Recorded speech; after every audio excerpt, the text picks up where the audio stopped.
Hello friends, स्वागत है आप सभी लोगों का हमारे चैनल क्विक स्टडी में। मैं कमल बेस्ट। इस वीडियो के माध्यम से दोस्तों आपको यहाँ पर कराऊंगा आर्मी टेक्निकल यानी का केमिस्ट्री का दोस्तों पार्ट नंबर 1। यानी दोस्तों यहाँ पर आज हम बात करेंगे रसायन विज्ञान के क्वेश्चनों की दोस्तों, जो कि आपको यहाँ पर दिखता है पहला वाला टेस्ट। इसके बाद दोस्तों आपको लगातार श्रृंखला में रसायन विज्ञान के क्वेश्चन को भी कराते जाएंगे, तो लगातार आप हमारे साथ ही बने रहेगा। और साथ में दोस्तों आप चैनल को सब्सक्राइब जरूर कीजिएगा ताकि आपको लगातार इस प्रकार के वीडियोस मिलते रहें। तो शुरू करते हैं। देखिए, कॉपी और पेन आप निकाल लेंगे ताकि जो क्वेश्चन यहाँ पर मिलेंगे उनको आप नोट करते रहेंगे।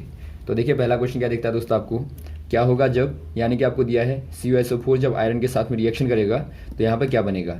यानी आपको पूछा गया है what happening when CuSO4 plus Fe। यानी दोस्तों यहाँ पर देखिए जो कॉपर सल्फेट है, यदि आप उसकी रिएक्शन कराते हैं आयरन के साथ में तो यहाँ पर क्या होगा। दोस्तों यहाँ पर देखिए, इसके लिए आपको थोड़ा सा देखना पड़ेगा। जो आयरन और जो कॉपर हैं दोनों ही क्या है दोस्तों, दोनों ही मेटल हैं। लेकिन यहाँ पर आपको देखना पड़ेगा दोनों में से कौन ज़्यादा रिएक्टिव है। यदि आयरन ज़्यादा रिएक्टिव होगा तो कॉपर को डिस्प्लेस कर देगा, अगर कम रिएक्टिव होगा दोस्तों तो इसको डिस्प्लेस नहीं कर पाएगा। तो इसके लिए आपको आवश्यक है कि आपको जो मेटल की एक्टिव सीरीज होती है, एक्टिव सीरीज जो होती है दोस्तों, उसको आपको याद रखना है। यानी एक प्रकार से आप कहेंगे जो सक्रिय श्रेणी होती है धातुओं की सक्रिय श्रेणी होती है, श्रेणी। इसके आधार पर दोस्तों क्वेश्चन आते हैं, आपको याद रखनी है श्रेणी को।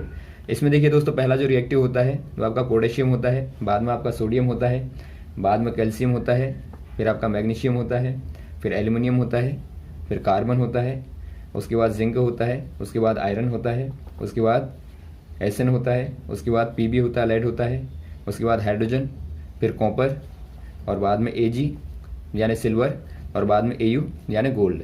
तो यहाँ पर देखिए दोस्तों, आपका जो लेस रिएक्टिव होता है गोल्ड हो गया, और मैक्सिमम आपका दोस्तों पोटेशियम हो गया। और यहाँ पर आपको देखना है, चूंकि आपको आयरन और कॉपर को देखना है, तो आप देखते हैं आयरन जो है दोस्तों ऊपर आता है और कॉपर नीचे आता है। यानी आयरन क्या होगा, ज़्यादा रिएक्टिव होगा कॉपर से। तो यहाँ पर आप कह देंगे दोस्तों जो आयरन होगा कॉपर को डिस्प्लेस कर देगा। यानी यहाँ पर जो बनेगा वो यहाँ पर बनेगा FeSO4, यानी कि आयरन सल्फेट बनेगा, और बाद में दोस्तों आपका CO अलग हो जाएगा। तो यहाँ पर ऑप्शन नंबर पहला वाला दिखता है आपको FeSO4, तो FeSO4 में आप टिक कर देंगे। यदि आपको दोस्तों रिएक्शन दी रहती, यहाँ पर आपका Fe होता और यहाँ पर कॉपर होता, तो क्या हो जाता है यहाँ पर दोस्तों आप देखते कि जो आपका कॉपर है वो लेस रिएक्टिव है एज कम्पेयर टू आयरन। तो यहाँ पर दोस्तों कोई रिएक्शन आपको फाउंड नहीं होगी, यानी आप यहाँ पर लिख देंगे नो रिएक्शन। तो यहाँ पर आप ध्यान देंगे, यहाँ पर ज़्यादा रिएक्टिव होना चाहिए तो ही डिस्प्लेस कर पाएगा। तो इसको आप सीरीज को दोस्तों याद रखेंगे इनकी, ताकि आप अन्य क्वेश्चनों को भी इनके आधार पर कर पाएं। एक क्वेश्चन आपको जरूर दोस्तों यहाँ से पूछा जाता है, बहुत बार आपको सल्फ्यूरिक एसिड का दिया जाता है कि बताइए H2SO4 में से जो गोल्ड होता है, या फिर जो कॉपर होता है, या फिर जो आपको दिया रहेगा Ag होता है, वो H को डिस्प्लेस कर पाएगा क्या। H के पीछे जितने भी होंगे दोस्तों, यानी कॉपर, सिल्वर या फिर गोल्ड होंगे, ये दोस्तों H को डिस्प्लेस नहीं कर पाएंगे। तो ये थोड़ा सा आपको ध्यान देना है। अगला क्वेश्चन यहाँ पर देखिए, रक्त में कौन सी धातु पाई जाती है, यानी आपको बताना है which metal present in blood. आप जानते हैं दोस्तों जो ब्लड होता है, ब्लड में आप जानते हैं हीमोग्लोबिन होता है, हीमोग्लोबिन जिसके कारण दोस्तों रक्त का रंग लाल होता है। और यहाँ पर जो हीम के कण होते हैं दोस्तों, उनमें आयरन पाया जाता है। आयरन यानी कि जो एक प्रकार से क्या है दोस्तों, मेटल है यानी धातु है। तो आप कह देंगे यहाँ पर क्या हो जाएगा दोस्तों, आयरन हो जाएगा, ऑप्शन नंबर सी वाला। अगला क्वेश्चन देखिए दोस्तों, कोलाइडी विलयन जिसमें प्रावस्था तथा प्रक्षेपित माध्यम समान रूप से द्रव हो तो उसे क्या कहेंगे। यानी आपको पूछा गया है in a colloidal solution if dispersion medium and dispersed phase are liquid is called. दोस्तों यहाँ पर देखिए, आपको पहले कोलाइडल सॉल्यूशन के बारे में थोड़ा सा जानकारी बता दें। जो कोलाइडल होता है बार बार बताया जा चुका है वैसे आपको। कोलाइडी जो विलयन होता है दोस्तों, यह एक प्रकार का क्या होता है, मिक्सचर होता है। यानी यदि आप दोस्तों दो चीज़ों को यहाँ पर लें, फॉर एग्जांपल यदि आप ले लें एयर को ले लें, और दोस्तों आप डस्ट को ले लें यानी कि धूल को, और यदि आप वायु को ले लें दोस्तों, तो यहाँ पर आप क्या देखते हैं, यहाँ पर आप देखते हैं यदि आप यहाँ से प्रकाश डालते हैं दोस्तों, तो आपको जो धूल के कण होते हैं वो आपको तैरते हुए दिखाई देते हैं। यानी वैसे आप देखेंगे नॉर्मली विदाउट प्रकाश के दोस्तों, तो वहाँ पर आपको विजिबल नहीं होगा। लेकिन जब आप लाइट को देते हैं यानी प्रकाश को डालते हैं, तो यहाँ पर आपको जो डस्ट पार्टिकल होते हैं, यानी एक प्रकार से आप इनको कहते हैं दोस्तों डिस्पर्स्ड फेज कहते हैं आप इनको, यानी कि जो प्रावस्था होती है, प्रावस्था जो होती है वो आपको दिखाई देती है। और ये आपको क्यों दिखाई देता है, क्योंकि इनका दोस्तों आकार जो होता है वायु के कणों की तुलना में ज़्यादा होता है, बड़ा होता है। यानी आप कह देंगे यहाँ पर जो आकार होता है दोस्तों इनका, वो आपका 1 नैनोमीटर से लेके 0.1 माइक्रोमीटर तक होता है। तो ये आप याद रखेंगे, जो कोलाइडल पार्टिकल होते हैं उनका साइज दोस्तों ये होना चाहिए, इनके बीच में आना चाहिए, तो आपका कोलाइडल मिक्सचर कहलाएगा या फिर कोलाइडल सॉल्यूशन कहलाएगा। तो यहाँ पर देखिए दोस्तों, आपको पूछा क्या गया है, आपको पूछा गया है यदि आपका कोलाइडल सॉल्यूशन में जो डिस्पर्शन मीडियम होता है, यहाँ पर क्या है डिस्पर्शन मीडियम दोस्तों, यहाँ पर एयर है, यानी जो ज़्यादा मात्रा वाला होगा, जहाँ पर दूसरा वाला माध्यम खुला होगा, जो आपका ज़्यादा मात्रा वाला होगा दोस्तों, जैसा कि आपने सॉल्यूशन में देखा, वहाँ पर सोलवेंट जो था वो ज़्यादा मात्रा वाला था और सॉल्यूट जो था कम मात्रा वाला था। तो वैसे यहाँ पर जो आपका होगा डिस्पर्स्ड फेज जो होगा दोस्तों आपका कम मात्रा वाला होगा, यानी सॉल्यूट की तरह होगा दोस्तों, और जो सोलवेंट की तरह होगा वो आपका डिस्पर्शन मीडियम होगा, जहाँ पे एक प्रकार से कण दोस्तों फैले रहेंगे, यानी कि बिखरे रहेंगे। तो यहाँ पर आप क्या देखते हैं इस वाले केस में, जो आपका डिस्पर्शन मीडियम है वो एक प्रकार से गैस है, और जो डिस्पर्स्ड फेज है दोस्तों, यानी जो प्रावस्था है वो आपके धूल के कण हैं, जो कि एक प्रकार से सॉलिड हैं। तो यहाँ पर दोस्तों गैस सॉलिड कोलाइडल सॉल्यूशन होता है। यहाँ पर आपको पूछा गया है यदि आपके दोनों लिक्विड हों, फॉर एग्जांपल यदि आप देखें, यदि आप दोस्तों मिल्क को देखें यानी दूध को देखें, तो मिल्क में क्या होता है दोस्तों, यहाँ पर दोस्तों आपका लिक्विड और फैट होती है, यानी दोनों ही एक प्रकार से क्या होते हैं दोस्तों, लिक्विड लिक्विड होते हैं, लिक्विड लिक्विड सॉल्यूशन, या फिर आप कहें दोस्तों लिक्विड लिक्विड कोलाइडल सॉल्यूशन होता है। तो इनको आप क्या कहते हैं आपको बताना है। इनको दोस्तों आप सोल कहेंगे या इमल्शन कहेंगे या एरोसोल कहेंगे या ठोस कहेंगे। इनको दोस्तों आप कहते हैं इमल्शन, या फिर आप कह सकते हैं पायस। इनको आप कह देंगे इमल्सन, या फिर आप कहें दोस्तों पायस, हिंदी में आप कहते हैं। तो यहाँ पर ऑप्शन नंबर हो जाएगा बी वाला इमल्शन। और यहाँ पर एरोसोल क्या होते हैं दोस्तों, जहाँ पर जो डिस्पर्शन मीडियम होता है, डिस्पर्शन मीडियम जो होगा दोस्तों, यदि एयर होगा तो उनको आप एरोसोल बोलते हैं। फॉर एग्जाम्पल आपने देखा था डस्ट पार्टिकल और एयर को देखा था, यहाँ पर आपने देखा कि एयर में दोस्तों जो धूल के कण होते हैं बिखरे रहते हैं, तो ये वाला दोस्तों जो आपका सॉल्यूशन होगा, कोलाइडल सॉल्यूशन होगा, एरोसोल कहलाएगा। तो ये एग्जाम्पल आपको याद रखने पूछे जाते हैं। तो ऑप्शन नंबर यहाँ पर जो पूछा गया है बी वाला हो जाएगा। अगला क्वेश्चन देखिए दोस्तों, निम्न में कौन ऊष्मा का निम्नतम चालक है, यानी आपको बताना है which one of the following is the purest conductor of heat in comparison to other. यहाँ पर दोस्तों आपको बताना है हीट का पूरेस्ट कंडक्टर, यानी यहाँ पर आपको बताना है कंडक्टर ऑफ हीट, यानी दोस्तों यहाँ पर आपको ऊष्मा का निम्नतम चालक बताना है। ये कौन सा होगा दोस्तों, ये सिल्वर होगा यानी एजी होगा, या कॉपर होगा, या पीबी लेड होगा, या फिर मरकरी एचजी होगा। यहाँ पर दोस्तों आपका जो पोरेस्ट होता है वो लेड होता है, यानी पीबी होता है, जो कि दोस्तों कम से कम चालन करता है। तो ऑप्शन नंबर सी वाला हो जाएगा। यदि आपको दोस्तों हाईएस्ट पूछा जाए, यहाँ पर यदि आपको पूछा जाए हाईएस्ट चालक कौन सा वाला होगा, या फिर आप कहें रिचेस्ट चालक कौन सा वाला होगा कंडक्टर, ये दोस्तों आपका हो जाएगा सिल्वर, यानी सिल्वर दोस्तों आपका हाईएस्ट होता है, और जो लेड होता है वो आपका लोएस्ट होता है। तो यहाँ पर आपको ध्यान देना है, दोनों को ही याद रखेंगे। और जो कॉपर होता है, कॉपर भी दोस्तों अच्छा चालक होता है, लेकिन जो मरकरी होती है, मरकरी एक प्रकार से दोस्तों क्या होती है, पुअर चालक होती है, पुअर कंडक्टर होती है, यानी कि निम्न चालक होती है। तो ऑप्शन नंबर आप यहाँ पे सी वाले में टिक करेंगे। अगला क्वेश्चन देखिए दोस्तों, निम्न में कौन अधात्विक खनिज नहीं है, यानी आपको बताना है which one of the following is not a non metallic mineral. दोस्तों यहाँ पर देखिए आपको जो मिनरल दिए हैं, मिनरल कहने का मतलब है जो खनिज होते हैं दोस्तों, मिनरल यानी जिनको दोस्तों आप खोद के निकालते हैं। यहाँ पर आपको नॉन मेटेलिक बताना है। नॉन मेटेलिक क्या होता है दोस्तों, जिनमें मेटल ना हो, ऐसे वाले मिनरल दोस्तों जिनमें मेटल आपका एब्सेंट होगा, उसी को दोस्तों आप नॉन मेटेलिक मिनरल कहेंगे।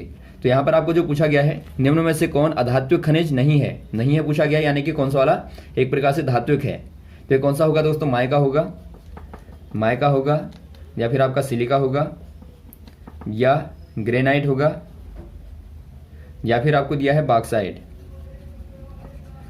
दोस्तों यहाँ पर आप क्लियर देखते हैं जो बॉक्साइट होता है दोस्तों, ये क्या होता है, ये दोस्तों एक प्रकार से एल्युमिनियम का रिचेस्ट सोर्स होता है। यदि आप वर्ल्ड में देखें दोस्तों, तो वर्ल्ड में ये प्राइमरीली सोर्स होता है दोस्तों एल्युमिनियम का, यानी सिल्वर का प्राइमरी सोर्स होता है, यानी अधिकतम दोस्तों जो सिल्वर प्राप्त की जाती है बॉक्साइट से ही प्राप्त की जाती है। तो यहाँ पर आप देखते हैं एल्युमिनियम क्या एक प्रकार से मेटल है यानी धातु है, यानी आप कह देंगे दोस्तों जो बॉक्साइट मिनरल होता है वो एक प्रकार से नॉन मेटेलिक नहीं है। तो ऑप्शन नंबर आपका बी वाला सही हो जाएगा। और यहाँ पर आप देखते हैं दोस्तों जो माइका होता है नॉन मेटेलिक होता है, और वाइट क्रिस्टल होता है दोस्तों, जिनको आप पतली स्लेट के रूप में आराम से प्राप्त कर सकते हैं। और वैसे यदि आप बात करें सिलिका की, तो सिलिका क्या होता है दोस्तों, ये आपका SiO2 होता है, यानी एक प्रकार से सिलिकॉन और ऑक्सीजन का दोस्तों क्या होता है, कंपाउंड होता है, यानी यौगिक होता है। तो ये भी आपको याद रखना है। और साथ में यदि आप ग्रेनाइट की बात करें दोस्तों, तो ग्रेनाइट क्या होती है, ग्रेनाइट में दोस्तों देखिए माइका होता है दोस्तों, क्वार्ट्ज होता है, और पोटेशियम होता है, पोटेशियम भी होता है, और एक्स्ट्रा दोस्तों और भी बहुत सारी चीज़ें यहाँ पर होती हैं। तो मुख्यतः दोस्तों यहाँ पर क्या होता है, माइका होता है, क्वार्ट्ज होता है और पोटेशियम होता है। तो ये आपका ग्रेनाइट में होता है, तो इनको भी आप याद रखेंगे। तो यहाँ पर जो आपका आंसर हो जाएगा ऑप्शन नंबर बी वाला। अगला क्वेश्चन देखिए दोस्तों, तो मानव निर्मित प्रथम प्लास्टिक है, यानी आपको बताना है first human made plastic. Human made जो आपका प्लास्टिक है, ह्यूमन मेड प्लास्टिक आपको बताना है दोस्तों, जो कि आपका प्रथम है, यानी कि फर्स्ट वाला है। कौन सा वाला है? ये आपका दोस्तों बेकेलाइट होगा, या पॉलीथीन होगा, या सेल्यूलाइड होगा, या नायलॉन होगा। ये दोस्तों आपके यहाँ पर हो जाएगा सेल्यूलॉइड दोस्तों। इसको दोस्तों बनाया गया था 1855 में अलेक्जेंडर पार्केस के द्वारा दोस्तों। और इसका यूज़ केवल दोस्तों फोटोग्राफिक प्लेटों में किया जाता था, यानी कि ओनली यहाँ पे यूज़ होगा फोटोग्राफिक फिल्म के रूप में, या फिर आप कहें दोस्तों प्लेटों के रूप में। लेकिन जो बाद में दोस्तों आपका ट्रू प्लास्टिक बना, यानी जिसका इस्तेमाल आप कहीं भी कर सकते हैं, ऐसा वाला प्लास्टिक जो बना बाद में दोस्तों, वो आपका बनाया गया था बेकेलाइट को। यानी जो आपका बाद वाला प्योर जो आपका प्लास्टिक था दोस्तों, वो बेकेलाइट था, जिसका इस्तेमाल आप अन्य जगहों पर भी कर सकते हैं। तो यहाँ पर आप ध्यान देंगे, इसका जो आविष्कार किया था दोस्तों, आविष्कार किया था लियो बैकलैंड ने आप याद रखेंगे, लियो बैकलैंड ने दोस्तों आविष्कार किया था बेकेलाइट का। तो यहाँ पर दोस्तों यदि आपको पूछा जाएगा केवल प्रथम वाला प्लास्टिक, तो आप कह देंगे सेल्यूलॉइड हो जाएगा। यदि आपको पूछा गया कि ट्रू प्लास्टिक, तो आप बेकेलाइट कह देंगे। तो यहाँ पर ऑप्शन नंबर सी वाला हो जाएगा सेल्यूलॉइड। अगला क्वेश्चन देखिए दोस्तों, which is the softest metal, यानी आपको बताना है कौन सा वाला मुलायमतम दोस्तों धातु होगी, इनमें से आपको बताना है। आपको सॉफ्टेस्ट यानी कि आपको मुलायमतम बतानी है, मुलायमतम आपको धातु बतानी है, मेटल बतानी है, कौन सा वाला होगा। ये दोस्तों आपका सीजियम होगा, या लेड होगा, या गोल्ड होगा, या सिल्वर होगा। यहाँ पर हो जाएगा सीजियम। यहाँ पर दोस्तों आपका क्या होता है, सॉफ्टेस्ट होता है, CS फॉर्मूला होता है, इसका सिंबल होता है। तो ऑप्शन नंबर पहले वाले में आप टिक कर देंगे। ये दोस्तों इतना सॉफ्ट होता है, यदि आप बटर वाले नाइफ को लें तो उससे भी दोस्तों आप आराम से इसको काट पाएंगे। तो ऑप्शन नंबर आपका हो जाएगा ए वाला सीजियम। अगला क्वेश्चन देखिए दोस्तों, युद्ध में वेपन रसायन के रूप में प्रयुक्त गैस कौन सी वाली है, यानी आपको बताना है which one of the following are used as chemical agent in war. दोस्तों यहाँ पर देखिए, जो वॉर में एक प्रकार से वेपन के तौर पर जो इस्तेमाल हुई है दोस्तों, वेपन के तौर पर, यानी एक प्रकार से आप कह सकते हैं दोस्तों हथियार के तौर पर इस्तेमाल जो गैस होती है, कौन सी वाली है। यहाँ पर पहला आपको दिया है मस्टर्ड गैस, दूसरा आपको दिया है सेरिन, तीसरा आपको दिया VX, और चौथा दिया है ऑल एबव। यहाँ पर देखिए दोस्तों, आपका जो मस्टर्ड गैस होती है दोस्तों, आप जानते हैं इसका इस्तेमाल बहुत ज़्यादा किया जाता है वेपन के तौर पे। और साथ में जो आपका यदि सेरिन की बात करें, तो सेरिन भी दोस्तों, सेरिन का भी बहुत ज़्यादा यूज होता है, सेरिन गैस का भी, और VX का भी दोस्तों इस्तेमाल होता है। यानी यहाँ पर आपको तीनों की तीनों जो गैसें दी हैं, इनका दोस्तों वेपन के तौर पर इस्तेमाल किया जाता है। कहाँ पे? वॉर में दोस्तों, यानी युद्ध में किया जाता है। आप यहाँ पर देखते हैं क्राउड में भी दोस्तों इनका इस्तेमाल किया जाता है। तो ऑप्शन नंबर हो जाएगा डी वाला, ऑल अबव। अगला क्वेश्चन देखिए दोस्तों, निम्न में से कौन एक मिश्रण नहीं है, यानी आपको बताना है which one of the following is not a mixture. आप जानते हैं दोस्तों मिक्सचर कौन सा वाला नहीं है। आप जानते हैं दोस्तों मिक्सचर क्या होता है। मिक्सचर कहने का मतलब है जब यदि आप दो प्योर सब्सटेंस को मिला दें दोस्तों अलग अलग अनुपातों में, तो वहां से क्या बनता है दोस्तों, एक प्रकार से मिक्सचर बनता है। यदि आप दोस्तों इनको समान रेशियो में मिलाएं, यानी एक प्रकार से आप फिक्स्ड रेशियो में दोस्तों आप इनको मिलाते हैं, तो वहां पर क्या बनता है दोस्तों, कंपाउंड बनता है, यानी यौगिक बनता है। तो यहाँ पर दोस्तों एक प्रकार से आपको पूछा गया है कौन सा वाला मिश्रण नहीं है, यानी कौन सा वाला यौगिक है। तो यहाँ पर देखिए कौन सा वाला होगा, ओशन वाटर होगा, यानी समुद्री जल होगा, या टेबल सॉल्ट होगा, या एयर होगा, या सॉइल होगा। यहाँ पर देखिए दोस्तों जो सॉल्ट होता है, टेबल सॉल्ट होता है NaCl, ये दोस्तों एक प्रकार का कंपाउंड होता है, यानी कि एक प्रकार से क्या होता है दोस्तों, यौगिक होता है, क्योंकि यहाँ पर सोडियम और क्लोरीन दोस्तों समान अनुपात में मिले रहते हैं। और यदि आप बात करें दोस्तों समुद्री जल की, या एयर की बात करें, या सॉइल की बात करें, तो ये दोस्तों क्या है, अलग अलग प्रकार के सबस्टेंसेस के दोस्तों मिश्रण होते हैं, मिक्सचर होते हैं। यानी यहाँ पर दोस्तों अलग अलग प्रकार के जो सबस्टेंस होंगे अलग अलग रेशियोज में, अलग अलग अनुपात में मिले रहेंगे। यदि आप एयर को ही देख लें दोस्तों, तो एयर में आप देखते हैं अलग अलग प्रकार की गैसें दोस्तों अलग अलग रेशियो में मिली रहती हैं, तो इसीलिए आप इसको कहते हैं मिक्सचर। तो यहाँ पर ऑप्शन नंबर हो जाएगा दोस्तों बी वाला, टेबल सॉल्ट। यदि आप बात करें दोस्तों प्योर जो जल होता है, यदि पानी की बात करें, शुद्ध पानी की दोस्तों, आशुद्ध जल की बात करें, तो वो दोस्तों आपका H2 जो होता है एक प्रकार से कंपाउंड होता है, लेकिन जो आपका ओशन वाटर होगा दोस्तों, तो यह एक प्रकार से क्या होगा, मिक्सचर के तौर पर आएगा। तो ये आप ध्यान देंगे। अगला क्वेश्चन देखिए दोस्तों, मुख्य क्वांटम संख्या क्या दिखाती है, या मुख्य क्वांटम संख्या के बारे में कौन सा वाला बिंदु सही है। यानी आपको बताना है which is correct for principal quantum number. दोस्तों यहाँ पर देखिए जो क्वांटम नंबर होते हैं, क्वांटम नंबर जो होते हैं दोस्तों क्या बताते हैं, ये दोस्तों एक प्रकार से आपको एटॉम के बारे में जानकारी देते हैं। यानी एटॉम में इलेक्ट्रॉन जो होते हैं कहाँ पे घूम रहे हैं, या फिर उनकी क्या क्या पोजीशन है, क्या स्थिति है, इसके बारे में दोस्तों आपको जानना है तो आप क्वांटम नंबर के बारे में जानते हैं। यानी क्वांटम नंबर दोस्तों मुख्यतः चार प्रकार के होते हैं, 4 टाइप के होते हैं। पहला आपका होता है principal quantum number, principal quantum number, इसको आप दोस्तों मुख्य क्वांटम संख्या कहते हैं, मुख्य क्वांटम संख्या। सेकंड वाला आपका होता है एल्ज़ेबुथम क्वांटम नंबर, इसको आप दोस्तों द्विगंशी क्वांटम संख्या कहते हैं। तीसरा होता है मैग्नेटिक क्वांटम नंबर, यानी इसको आप कहते हैं चुंबकीय क्वांटम संख्या। चौथा होता है स्पिन क्वांटम नंबर, यानी इसको आप कहते हैं चक्रण क्वांटम संख्या। इनमें दोस्तों आपका जो प्रिंसिपल क्वांटम नंबर होता है उसको आप n के द्वारा रिप्रेजेंट करते हैं, और इसके जो मान होते हैं 1, 2, 3 यानी डैश इंटीजर के फॉर्म में दोस्तों होते हैं। और ये क्या बताता है दोस्तों, ये पहली बात आपको बताता है साइज ऑफ ऑर्बिट के बारे में, यानी जो आपका ऑर्बिट होगा उसका साइज क्या होगा। और सेकंड आपको बताता है दोस्तों शेल के बारे में, यानी कोश के बारे में, यानी जो इलेक्ट्रॉन होगा दोस्तों वो कौन से वाले कोश में होगा, के में होगा, एल में होगा, एम में होगा, एन में होगा, कहाँ पर होगा, ये दोस्तों आपको पता लगता है प्रिंसिपल क्वांटम नंबर के द्वारा। वैसे यदि आप बात करें एल्ज़ेबुथम क्वांटम नंबर, इसको दोस्तों आप एल के द्वारा रिप्रेजेंट करते हैं, और एल का मान दोस्तों हमेशा ही एन से 1 कम तक होता है। यानी मान लीजिए आपका एन बराबर 2 है तो एल का मान दोस्तों आपका होता है 0, 0, 1, यानी 2 यहाँ पर आपकी क्लासें होती हैं। ये दोस्तों आपका सबशेल को दिखाता है। सबशेल कहने का मतलब है जो कोशों के अंदर दोस्तों आपके उपकोश होते हैं उनको आप सबशेल बोलते हैं, यानी ये दोस्तों आपके एसपीडीएफ होते हैं, एसपीडीएफ होते हैं। तो यहाँ पर दोस्तों आपको एल से मालूम होता है कि जो इलेक्ट्रॉन होगा कौन से वाले उपकोश में होगा। वैसे जो मैग्नेटिक होता है दोस्तों, मैग्नेटिक बिहेवियर के बारे में बताता है, यानी कि चुंबकीय प्रवृत्ति के बारे में बताता है।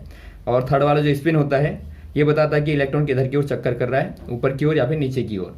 तो यहाँ पर जो पूछा गया दोस्तों आपको क्वांटम नंबर प्रिंसिपल वाला पूछा गया है, यानी मुख्य क्वांटम संख्या का पूछा गया है। तो यहाँ पर आपको देखिए पहला बिंदु दिया है डिटरमाइन साइज ऑफ ऑर्बिट, बिल्कुल ठीक है। सेकंड वाला आपको दिया है it can have positive integer, बिल्कुल ठीक है। वैसे आपका थर्ड वाला दिया है इट आइडेंटिफाइज द शेल, बिल्कुल ठीक दिया है। और चौथा आपको दिया है ऑल ऑफ द अबव। तो यहाँ पर दोस्तों आप डी वाले में टिक कर देंगे, आपके सारे के सारे बिंदु सही हैं क्वांटम नंबर के बारे में, प्रिंसिपल क्वांटम नंबर के बारे में। तो ऑप्शन नंबर आप डी वाले में टिक कर देंगे। तो यहाँ तक दोस्तों आप क्वेश्चन को तैयार करेंगे, बाद में आपको लगातार इस प्रकार से क्वेश्चन को बताते रहेंगे। ओके, थैंक्स, जय हिंद, जय भारत।